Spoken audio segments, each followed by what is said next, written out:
नमस्कार, मैं हूं मनीषा झा। आज तक इस प्रोग्राम में आपका बहुत बहुत स्वागत है।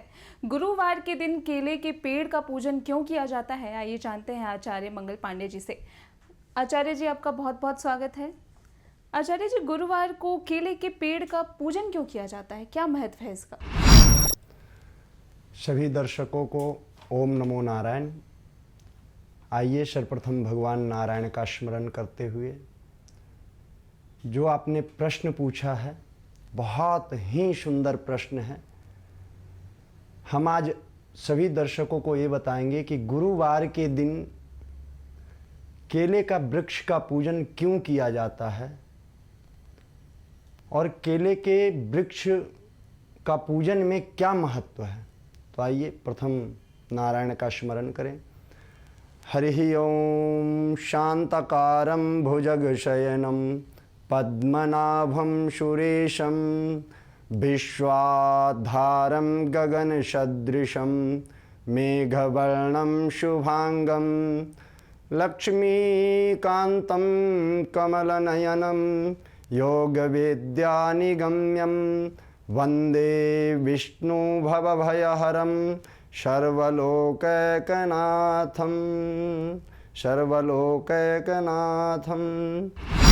केले का पेड़ भगवान नारायण को अति प्रिय माना जाता है। भगवान नारायण के पूजन में बिना केले का पत्ते का भगवान नारायण का पूजन शुभ नहीं माना गया है। पुरातन काल से ये भी प्रचलित है कि केले के वृक्ष में भगवान श्री लक्ष्मी नारायण का वास होता है।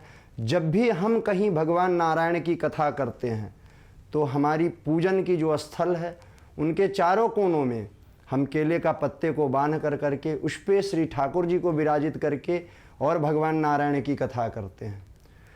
जिस भी कन्याओं को शादियों में दिक्कतें आती है, शादी होने में बहुत कठिनाइयाँ आती है या परेशानियों का सामना करना पड़ता है, वह जातक गुरुवार के दिन केले के वृक्ष का पूजन करे और केले का वृक्ष का पूजन करने के पश्चात गुड़ और चने की दाल का भोग लगाएं।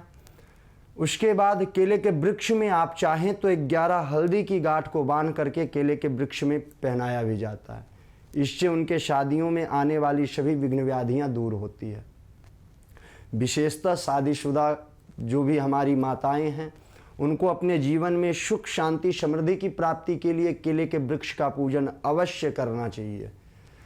हमारे सनातन संस्कृति में केले का वृक्ष का विशेष महत्व है। पूजन में अनंत फल प्राप्त होता है। पंडित जी, केले के पत्ते का जो उपयोग है उसे बहुत ही शुभ माना जाता है पूजन में, तो क्यों माना जाता है उसे?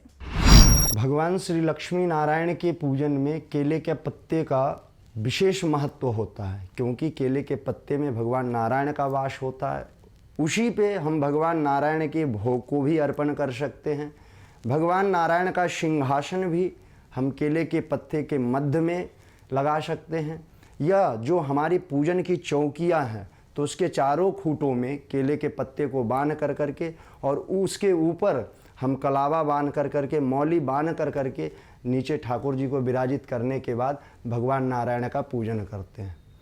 इस तरीके से पूजन करने से आपके गृह में सुख शांति समृद्धि की प्राप्ति होती है। भगवान नारायण का स्थिर रूप में वास होता है और हम विशेषतः गृहस्थ जीवन हमारा आनंदमय और सुखमय होता है।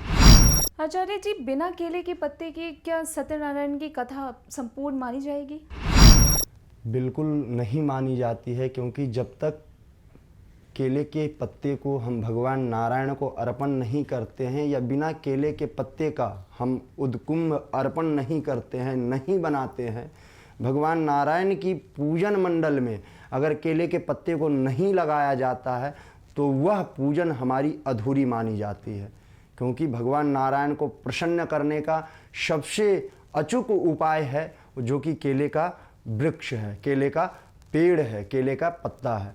केले के पत्ते से ही भगवान नारायण का मंडल को तैयार करना चाहिए, मंडप को तैयार करना चाहिए और उसके बाद वहाँ बैठ करके भगवान नारायण की कथा करनी चाहिए।